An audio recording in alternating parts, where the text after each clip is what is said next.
Welcome back, American Jiu-Jitsu family. This is tape number 6, okay, at second degree black belt.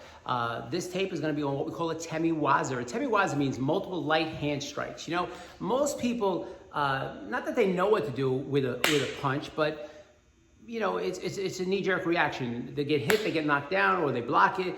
But with an atemi, it's something that controls the mind. It's like if somebody smacked you in the face. It's like very eye-opening. And what we do is we use these atemis to create distraction to set them up for a bigger technique, or not. The atemi might be all you need. So an atemi is considered a light finger strike that could be delivered to the face, that could be delivered with the foot, that could be, so we've been working throughout the whole system with atemis, but now we do multiple atemis. So when we refer to atemiwaza, it usually means 3 or more atemis or a changing of levels, which we call hikinige, high-low concept, okay? So we're gonna demonstrate that on this video, a little bit of a shorter video, but great technique, and to develop that fluidness in your hands, where most people, when I do this to them, have no idea. They get so distracted with the light hand strikes that when I set them up for the big finish off, they don't even realize what it is that's happening. So again, Sean, Kathy, and Billy are here. We practice our social distancing rules by being 6 feet apart. We live separately, they live together, and they're helping me so graciously with all these videos to make you be able to understand these things better. American Jiu-Jitsu LI Facebook group page every day once posted. American Jiu-Jitsu LI YouTube, a full library of all these videos, and AJJCenters.com will give you our virtual training and our Zoom codes that are 6 classes a day, 7 days a week. Basically, we have classes available. Go to the video, go to the webpage, check out one of the classes and participate. Most importantly, to participate. All right, so again, hikinige, high-low, atemiwaza. We're going to be doing from a high punch, from different grabs, a little bit of shorter video, but it's a very informative video. Okay, so on the high punch, we're going to do an atemiwaza. You'll notice the foot moving too, and then going into a hijikimai or an armbar technique. Boom. Notice that when he uses that leg, that would also snap the person's, when he puts the leg, do it slow and stop by the leg. From here, notice when he puts that left leg there, if he straightened that leg out, not only would it throw her, it would snap her knee in a heartbeat. So again, it looks like a pretty casual technique, but when you have it done to you, you start to really experience the benefit. The only way you're going to be able to have it done for you is when the dojo reopens up and you come down here and you train this in front of us. All right, double lapel charge. This is a great technique to develop that hand speed where the person's coming at us and we just develop our hand speed using that atemi also. So you got one atemi here, one atemi here, one atemi with the foot, and you're going into an armbar on this one. So check it out. Boom, and there. Let's do it from the other side one more time. All right, watch the movement, high-low. There's 3 atemi, and bang, there's an armbar. He can take that armbar either back over there, whatever he sees fit, depending on the second attacker.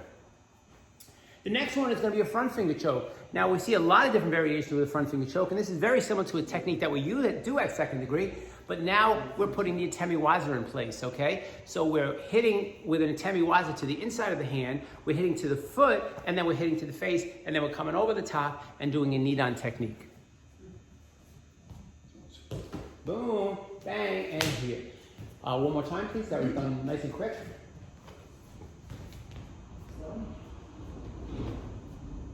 Yeah, and boom. So a lot of times when you're seeing this, you might say, hey, I saw a similar technique. Exactly. The concept here is not the technique or the finish off that you're learning. Somewhere along the line, you have seen these techniques.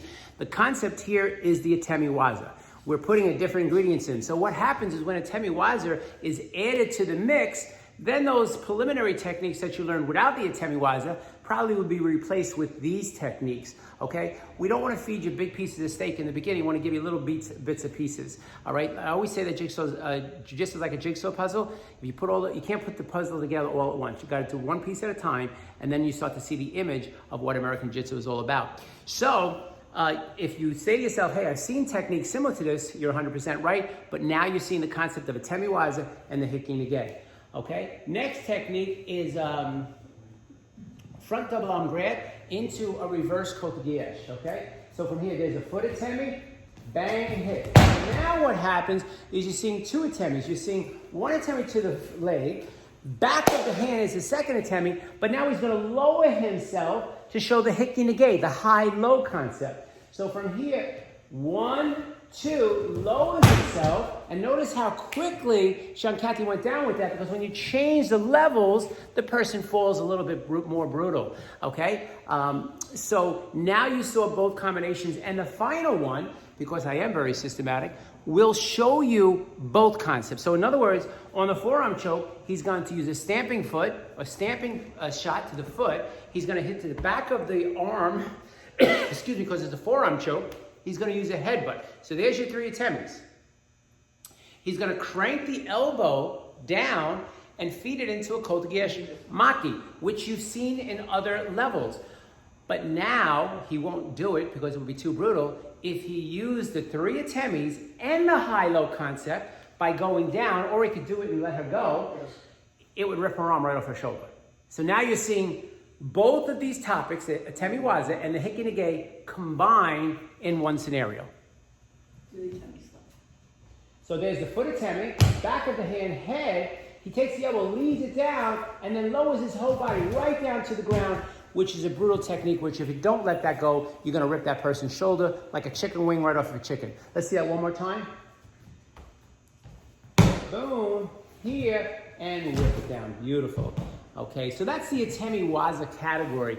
And this is a plentiful category that you could work to develop your hand speed. You know, everybody thinks, you know, it's about how fast your hand speeds are, and every time you punch somebody, you would lose somebody.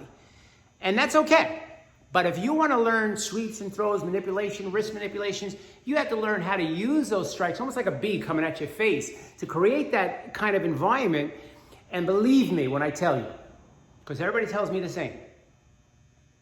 As you watch this, and I do that, you're going to tell me you didn't blink? I bet you did. As soon as you blink, that gives me time to set the person up.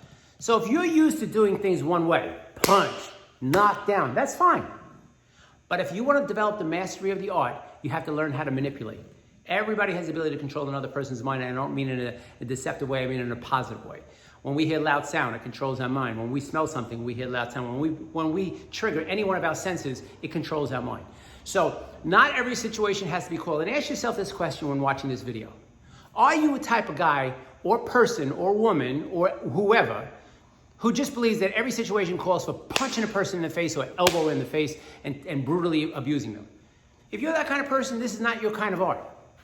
If you're a person who would rather not be into a situation that wants to be able to defend himself, to protect themselves and the family, this is this kind of art, okay? So not every situation calls for a punch or an elbow strike. Sometimes just a light tap to something, to bring it to something else, if we need to, is the correct answer. That's up to you. American Jiu-Jitsu, I've been doing this for 51 years. I've been in business for over 40 years. I have over 1,000 black belts. I've been honored to teach at the Pentagon, West Point, and every law enforcement. And people can say what they want, but you don't get re-invited back to these places unless you're doing the right thing. I have the most wonderful students in the world, which doesn't mean they're better than anybody. They're just wonderful people, all right? So watch these videos, learn this system. When we open up, come down and learn it firsthand from myself or one of my black belts. American Jiu-Jitsu LI Facebook group page. Every day we post a video. American Jiu-Jitsu LI YouTube. Full library, AJJCenters.com. All our virtual training and all our Zoom classes. 6 classes a day, 7 days a week. We thank you very much for watching and listening. Remember, stay home, stay healthy, stay safe. This is going to be over soon, and we'll be back in the dojo at no time. So thank you for viewing us. Thank you for watching us. Have a wonderful day. Bye.